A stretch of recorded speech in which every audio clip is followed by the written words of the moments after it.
जी, जो आज का हमारा टॉपिक है वो है ग्रेव डिजीज़। जैसे कि हमने पहले पढ़ा था हाइपरथायराइडिज्म, उसके जितने भी क्लिनिकल फीचर थे हमने सारे डिटेल में देख लिए थे। लेकिन जो अब हम टॉपिक करेंगे वो ग्रेव डिजीज़, ये भी पार्ट उसी का ही है। ये मोस्ट कॉमन कॉज होती है किसकी? हाइपरथायराइडिज्म में। अगर आपसे एग्जामिनर पूछे ना कि मोस्ट कॉमन कॉज कौन सी है हाइपरथायराइडिज्म की, तो आपने बताना है ग्रेव डिजीज़। ठीक है, ये एमसीक्यूज मोस्ट लाइकली एग्जामिनर पूछ भी लेता है। मोस्ट कॉमन कॉज कौन सी है? Grave disease. अच्छा, अब देखें कि इस ग्रेव डिजीज़ में होता क्या है। हमारी ना जो आईजीजी एंटीबॉडीज़ होती हैं ना, ये जाके स्टिमुलेट कर देती हैं टीएसएच रिसेप्टर को। जब ये टीएसएच रिसेप्टर को स्टिमुलेट कर देती हैं तो टीएसएच अपना काम ज़्यादा से ज़्यादा करता है। लेकिन एक टाइम आता है जब टीएसएच काम अपना छोड़ जाता है। क्यों? क्योंकि जब टी3 और टी4 का लेवल पेशेंट के अंदर इंक्रीज़ कर जाता है ना, थायराइड स्टिमुलेटिंग हार्मोन का लेवल तो ये है ना टी3 और टी4 की प्रोडक्शन करवाना। जब टी3 टी4 का लेवल इंक्रीज़ कर देगा तो ये बाय नेगेटिव फीडबैक क्या करेंगे, जाके ब्लॉक कर देंगे किसको? प्रोडक्शन को कम कर देंगे किसकी? टीएसएच की। ठीक है, इसीलिए ग्रेव डिजीज़ वाले पेशेंट के अंदर टीएसएच का लेवल डिक्रीज़ करता है, टी3 और टी4 का लेवल क्या करता है? इंक्रीज़ करता है। अच्छा, उससे ना यहाँ पे एक बात मेंशन की हुई है कि इस पेशेंट के अंदर ना हाइपर सेंसिटिविटी रिएक्शन होता है। अब देखें, हाइपर सेंसिटिविटी टाइप 2 रिएक्शन होता है। अब हाइपर सेंसिटिविटी टाइप 2 रिएक्शन में पता क्या होता है? इस पेशेंट के अंदर जब हमारी अपनी आईजीजी एंटीबॉडी जाके स्टिमुलेट करेगी टीएसएच रिसेप्टर को और क्या करेगी? टीएसएच का काम करेगी। इसको हम कहते हैं टाइप 2 हाइपर सेंसिटिविटी रिएक्शन, कि अपनी एंटीबॉडी जाके नॉर्मल सेल्स को, नॉर्मल रिसेप्टर को स्टिमुलेट करे। इसको हम बोलते हैं टाइप 2 हाइपर सेंसिटिविटी रिएक्शन। जैसे कि मैंने आपको बता दिया मोस्ट कॉमन कॉज है। अब इसकी बात करते हैं हम किसकी? क्लिनिकल फीचर की। अब इसकी क्लिनिकल फीचर क्या क्या हो सकते हैं इस पेशेंट के अंदर, अगर जिसके अंदर क्या हो? ग्रेव डिजीज़ हो। देखें, इस पेशेंट के अंदर जो क्लिनिकल फीचर होंगे ना, इस पेशेंट के अंदर सारे वही क्लिनिकल फीचर होंगे जो हमने पहले पढ़ा था। क्या होगा? टैकीकार्डिया होगा इस पेशेंट के अंदर, ग्लूकोनियोजेनेसिस होगी इस पेशेंट के अंदर। ठीक है, और इस पेशेंट के अंदर क्या हो सकता है? डायरिया हो सकता है। सारे क्लिनिकल फीचर वही रहेंगे। सिर्फ इस पेशेंट के अंदर और क्या एडिशन होगा कि थायराइड रिसेप्टर एंटीबॉडीज़ क्या होंगी? पॉजिटिव होंगी। वो जो मैंने आपको आईजीजी एंटीबॉडीज़ बताया ना, वो इस पेशेंट के अंदर क्या होगी? पॉजिटिव होंगी इस पेशेंट के अंदर। ठीक है, अब देखें, इस पेशेंट के अंदर ना डिफ्यूज़ गॉइटर होता है। अब देखें, डिफ्यूज़ गॉइटर समझे ये क्या होता है? देखें, जब एक टीएसएच रिसेप्टर बार बार स्टिमुलेट हो रहा है, जब टीएसएच रिसेप्टर बार बार स्टिमुलेट होगा तो जो उसके जो बड़े फॉलिकल्स होंगे, फॉलिकल्स क्या करेंगे? एक्टिवेट होंगे। जब फॉलिकल एक्टिवेट होंगे, बार बार स्टिमुलेशन मिलने की वजह से उनका साइज़ बढ़ जाएगा। ठीक है, जिसको हम क्या बोलते हैं? हाइपरट्रॉफी बोलते हैं। और शेप भी क्या होगी? चेंज होने, डिवीजन होना स्टार्ट हो जाएगी उनकी, तो उसको हम क्या बोलते हैं? हाइपरप्लेजिया बोलते हैं। इसीलिए उस पेशेंट के अंदर क्या, इस पेशेंट के अंदर क्या होगा? हाइपरट्रॉफी विद हाइपरप्लेजिया होगा। किस पेशेंट के अंदर? ग्रेव डिजीज़ के अंदर। क्यों होगा? क्योंकि बार बार स्टिमुलेट हो रहा हुआ, इसीलिए इस पेशेंट के अंदर हाइपरट्रॉफी विद हाइपरप्लेजिया होगा इस पेशेंट के अंदर। और इस पेशेंट के अंदर बच्चों क्या हो सकता है? देखें, इस पेशेंट के अंदर ना एक्सोफ्थाल्मस होगा। अब एक्सोफ्थाल्मस क्या होता है? ये देखें, ये एक आई है। फॉर एग्जांपल मैंने ये एक आईज बनाई। यहाँ पे इसके ना ये ऑर्बिट के पीछे जाके डिपॉजिट हो जाएगा क्या? ग्लाइकोजा माइनोग्लाइकेन। अब ग्लाइकोजा माइनोग्लाइकेन पता क्या होता है? ये कॉन्ड्रोटिन सल्फेट और हेलोरेनिक एसिड। अब जब ये वहाँ पे जाके अब नॉर्मली एक्यूमुलेट हो गए, ठीक है, इनफिल्ट्रेटिव प्रोसेस बोलते हैं हम इसको। ठीक है, जब ये वहाँ पे जाके एक्यूमुलेट हो जाएंगे तो वहाँ पे क्या करवाएंगे? इन्फ्लामेशन करवाएंगे। वहाँ पे जब इन्फ्लामेशन होगी, इन्फ्लामेशन के बाद वहाँ पे क्या होगी? फाइब्रोसिस होगी। फाइब्रोसिस के बाद वहाँ पे क्या स्टार्ट हो जाएगा? एडीमा हो जाएगा इस पेशेंट के अंदर, अगर उसकी वेसल डैमेज होगी। और इस पेशेंट के अंदर क्या हो सकता है? और इसके अंदर पेरिटिबियल मैक्सिडेमा हो सकता है। अब पेरिटिबियल मैक्सिडेमा पता क्या होता है? हमारी स्केली स्टिफ स्किन हो जाना। ठीक है, मोस्ट लाइकली इसमें क्या होगा? लोअर लेग्स होंगी। ठीक है, इसलिए इसने यहाँ पे इसके लिए मेंशन किया हुआ क्या? पेरिटिबल मैक्सिडेमा उसने मेंशन किया हुआ कि इस पेशेंट के अंदर पेरिटिबल मैक्सिडेमा हो जाएगा। ठीक है, अब देखें, इस पेशेंट के अंदर हम ना इरेगुलर फॉलिकल्स देखेंगे। इरेगुलर फॉलिकल्स क्रोनिक इन्फ्लामेशन की वजह से देखेंगे। नॉर्मल फॉर एग्जांपल ये देखें, मैं आपको बताता हूँ कि ये नॉर्मल इसका क्या है? थायराइड है। ठीक है, फॉर एग्जांपल नॉर्मल फॉलिकल्स ये हैं, लेकिन इस पेशेंट के अंदर ऐसे रेगुलर हो जाएंगे। क्यों? क्योंकि यहाँ पे क्या हो रही है? इन्फ्लामेशन हो रही है। ठीक है, ये बात आपने याद रखनी है। इसीलिए इस पेशेंट के अंदर क्या होंगे, इरेगुलर फॉलिकल्स होंगे।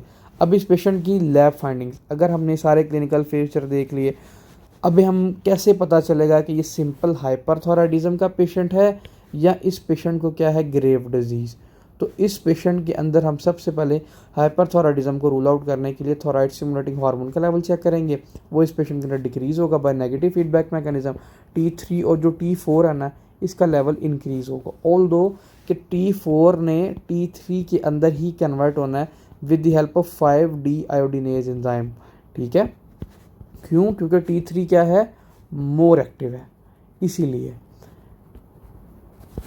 अब देखें इस पेशेंट के अंदर मुझे ये बताएं, लैब फाइंडिंग करेंगे तो जो थायराइड स्टिमुलेटिंग हार्मोन का लेवल वो डिक्रीज़ मिलेगा, T3 level increase, T4 level increase. लेकिन अगर हमने इसको डिफ्रेंशिएट करना है किससे, ग्रेव डिजीज से, तो जो थायराइड रिसेप्टर एंटीबॉडीज़ हम ये भी चेक करेंगे और इस पेशेंट के अंदर वो क्या होंगी, पॉजिटिव होंगी। ये डिफरेंशियल पॉइंट है जो ग्रेव डिजीज़ को हाइपरथायराइडिज्म से क्या करता है, डिफ्रेंशिएट करता है।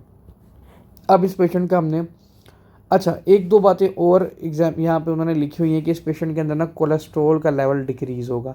अब इस पेशेंट के अंदर कोलेस्ट्रॉल का लेवल कैसे डिक्रीज़ होगा, देखिए देखिए बच्चों, कोलेस्ट्रॉल का लेवल इस पेशेंट के अंदर डिक्रीज़ ऐसे होगा कि नॉर्मली पता क्या होता है, नॉर्मली ये होता है कि जब हमारे T3 का लेवल इंक्रीज़ करता है ना, हाइपरथायराइडिज्म हो ना फॉर एग्जांपल किसी पेशेंट के अंदर, तो उसके अंदर पता क्या होता है, जो हमारा T3 है ना, ये जाके इनहिबिट कर देता है किसको, HMG को ए रिडक्टेज एंजाइम को, जो क्या करता है, कोलेस्ट्रॉल की फॉर्मेशन में हेल्प करता है, मेन एंजाइम है। ठीक है, अगर यही उसने इसको जाके इनहिबिट कर दिया तो कोलेस्ट्रॉल की प्रोडक्शन होगी, नहीं होगी। तो इस पेशेंट के अंदर बच्चों मुझे आप ये बताएं, हाइपोकोलेस्ट्रोलीमिया होगा, डेफिनेटली इस पेशेंट के अंदर हाइपोकोलेस्ट्रोलीमिया होगा। ठीक है, कोलेस्ट्रॉल का लेवल डिक्रीज़ होगा। MCQs, ये आपसे अगर कोई पूछता भी है वाइवा में तो आपने ज़रूर बताना है कि जी HMG को ए के साथ जाके उसको इनहिबिट करा, लेवल डिक्रीज़ करा, जिसकी वजह से हाइपोकोलेस्ट्रोलीमिया हो गया। ग्लूकोज का लेवल इस पेशेंट के अंदर इंक्रीज़ कर जाता है। अब ग्लूकोज का लेवल क्यों इंक्रीज़ करता है, मैंने आपको पिछली वीडियो में बताया कि हाइपरथायराइडिज्म वाले पेशेंट के अंदर क्या हो रहा होता है, ग्लूकोनियोजेनेसिस, ये जाके बीटा रिसेप्टर को एक्टिवेट करते हैं, जिसकी वजह से क्या होगा, इस पेशेंट के अंदर ग्लूकोनियोजेनेसिस होगी और पेशेंट के अंदर ग्लूकोज का लेवल इंक्रीज़ कर देगा। अब इस पेशेंट के अंदर हमने दो तरह के ट्रीटमेंट करने होते हैं। देखें अब वो ट्रीटमेंट कैसे करने होते हैं, एक होता है फार्माकोलॉजिकल ट्रीटमेंट, एक होता है हमारे पास सर्जिकल ट्रीटमेंट। फार्माकोलॉजिकल ट्रीटमेंट के अंदर हमने सबसे पहले इस पेशेंट को प्रोपाइल थायोरेसल्स देने हैं, ठीक है, कार्बिमाजोल देना है इस पेशेंट को, या मिथामीजोल, दोनों में से आपके पास जो भी हैं आप इस पेशेंट को प्रिस्क्राइब करेंगे। अगर तो वो प्रेग्नेंट है तो उसके लिए फर्स्ट ट्राइमेस्टर में जो ड्रग ऑफ चॉइस होगी वो प्रोपाइल थायोरेसल होगी। ये MCQs आया हुआ था, ये भी आपने याद रखना है। अगर वो सेकेंड ट्राइमेस्टर में फिर हमने उसको क्या देना है, कार्बिमाजोल देनी है। ठीक है, अब अगर आपसे पूछता है कि यार हर बुक पे इन्होंने ये मेंशन किया हुआ कि फर्स्ट ट्राइमेस्टर में आपने इसमें देनी है प्रोपाइल थायोरेसल देनी है, सेकेंड में हमने उसको कार्बिमाजोल देनी है। रीज़न क्या है इसकी, देखिए फर्स्ट ट्राइमेस्टर में पता क्या होता है, हमारे क्या होता है, फर्स्ट ट्राइमेस्टर में हमारे जो ऑर्गन्स होते हैं उनकी डेवलपमेंट होती है। ठीक है, अगर फॉर एग्जांपल अगर हम उस पेशेंट के अंदर कार्बिमाजोल दे देंगे ये वाली ड्रग, तो ये जाके उस पेशेंट के अंदर क्या करेगी, हाईली टेट्रोजेनिक है, ये उसकी ऑर्गन की फॉर्मेशन को रोक देगी। So that's why we will not prescribe this drug in first trimester. ठीक है, ये भी आपने बताना है। अब इसका और क्या ट्रीटमेंट कर सकते हैं, हम इस पेशेंट के अंदर बीटा ब्लॉकर दे सकते हैं। मैंने आपको बताया ना कि बीटा रिसेप्टर को जाके एक्टिवेट करता है, so that's why we prescribe the beta blocker in that case. अब बात करते हैं थायराइड स्ट्रॉम की। अब थायराइड स्ट्रॉम क्या होता है, नाम से पता चल रहा है। अगर एग्जामिनर सारे फीचर दे दे किसके, हाइपरथायराइडिज्म के, प्लस मेंशन कर दे कि कैटेकोलामाइन का लेवल क्या इंक्रीज। अब कैटेकोलामाइन क्या होती हैं, नॉर एपिनेफ्रिन और एपिनेफ्रिन और डोपामिन, इनमें से किसी का भी लेवल इंक्रीज मेंशन कर दे तो इसको हम बोलते हैं थायराइड स्ट्रॉम। अब थायराइड स्ट्रॉम होता क्या है, most likely we will see in surgery और इन स्ट्रेस कंडीशन। अब सर्जरी के अंदर किस तरह इसका लेवल इंक्रीज कर सकता है, देखें जो ड्यूरिंग सर्जरी हाइपरथायराइडिज्म का पेशेंट है उसके नोड्यूल्स बने हुए, डिफ्यूज ग्वाइटर है उस पेशेंट को। ठीक है, अब जब उसके डिफ्यूज ग्वाइटर नोड्यूल्स को आपने प्रिक कर दिया ना, रप्चर किया, तो उन नोड्यूल्स के अंदर फॉलिकल्स के अंदर क्या होता है, T3 और T4 होता है, तो वो एकदम से इतना ज़्यादा रिलीज़ होंगे कि हाइपरथायराइडिज्म उस पेशेंट के अंदर हो जाएगा, सीवियर हाइपरथायराइडिज्म हो जाएगा, जिसको हम क्या बोलते हैं, थायराइड स्ट्रोम बोलते हैं। इसीलिए surgery during stress, during child birth, ये इसकी क्या है, कॉजेज हैं जो क्या करवा सकती हैं, थायराइड स्ट्रोम करवा सकती हैं। ठीक है, अब देखें, अब थायराइड स्ट्रोम वाले पेशेंट में क्या क्या क्लिनिकल फीचर हो सकते हैं। देखें, इस पेशेंट के अंदर एरिथमिया होगा, ठीक है, क्योंकि बीटा ब्लॉकर को जाके काफ़ी ज़्यादा स्टिमुलेट करेगा बीटा 1 को, मोस्ट लाइकली जो हार्ट पे होते हैं, जिसकी वजह से क्या हो जाएगा, एरिथमिया हो जाएगा पेशेंट के अंदर। और इस पेशेंट के अंदर क्या होगा, फीवर होगा, हाइपरथर्मिया प्लस वॉमिटिंग होगी पेशेंट के अंदर, और पेशेंट कहाँ चला जाएगा, हाइपोवोलेमिक शॉक के अंदर चला जाएगा। ठीक है, ये इंपॉर्टेंट सारे किसके हैं, थायराइड स्ट्रोम के फीचर हैं। प्लस मेंशन कर दे T3 T4 level increase, thyroid stimulating hormone level will be the decrease. What is most likely diagnosis? Then your answer will be thyroid storm. ठीक है, कॉन्सेप्ट से समझ के आपने चीज़ याद करनी है। ये सारे इंपॉर्टेंट फीचर हैं जो मेंशन करके पूछ सकता है जिस पेशेंट को क्या है, तो आपने बताना है कि थायराइड स्ट्रोम का ये पेशेंट है। अच्छा, अब बात करते हैं इसके ट्रीटमेंट की बात कर लें। अगर तो पूछे drug of choice in thyroid storm, that will be propranolol. अब इस पेशेंट के अंदर प्रोपेनालोल ड्रग ऑफ चॉइस क्यों है, मैंने बताया है कि पेशेंट के अंदर क्या हो रहा है, एरिथमिया हो रहा है। ठीक है, बीटा 1 रिसेप्टर हाईली स्टिमुलेटेड है, तो सबसे पहले हम उसको एरिथमिया को कंट्रोल करने के लिए प्रोपेनालोल देंगे, जो बीटा ब्लॉकर है, नॉन सेलेक्टिव बीटा ब्लॉकर है। ठीक है, बीटा 1 बीटा 2 दोनों रिसेप्टर को क्या करेगी, ब्लॉक करेगी। So that's why this drug will be the drug of choice in thyroid स्ट्रोम। ठीक है, और इस पेशेंट के अंदर हम क्या दे सकते हैं, प्रोपाइल थायोरेसल दे सकते हैं। देखें, ये तो फार्माकोलॉजी की डोमेन है कि इसका मैकेनिज्म ऑफ एक्शन क्या है। बस आप इतना याद रखें, ये क्या करती है, ये T3 और T4 की सिंथेसिस नहीं होने देती। अगर T4 बना भी है ना, तो उसने T3 के अंदर चेंज होना with the help of 5D iodinase enzyme की मदद से। ठीक है, ये 5D आयोडीनेज को ब्लॉक कर देगी, ये कपलिंग को ब्लॉक कर देगी, ये ऑर्गेनिफिकेशन को ब्लॉक कर देगी। ठीक है, ये सारे इंपॉर्टेंट इसके क्या हैं, फंक्शन है किसके, प्रोपाइल थायोरेसल्स के। ठीक है, और ये क्या करेगी, थायराइड पर ऑक्सीडेज एंजाइम को ब्लॉक कर देगी। जब थायराइड पर ऑक्सीडेज एंजाइम ब्लॉक हो गया तो T3 T4 तो बनेंगे नहीं।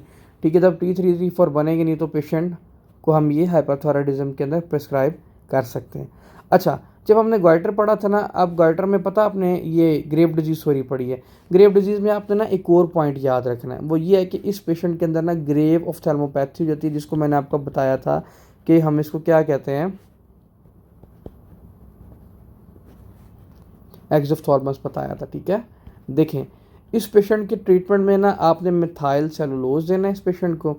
अगर इससे भी ट्रीट नहीं होता तो फिर आपने क्या देना है, इस पेशेंट को स्टीरॉयड देना। क्यों, क्योंकि अपना ही इम्यून सिस्टम अटैक कर रहा है। ठीक है, इसीलिए इस पेशेंट के अंदर हमें क्या प्रिस्क्राइब करना है, स्टीरॉयड देने हैं साथ में।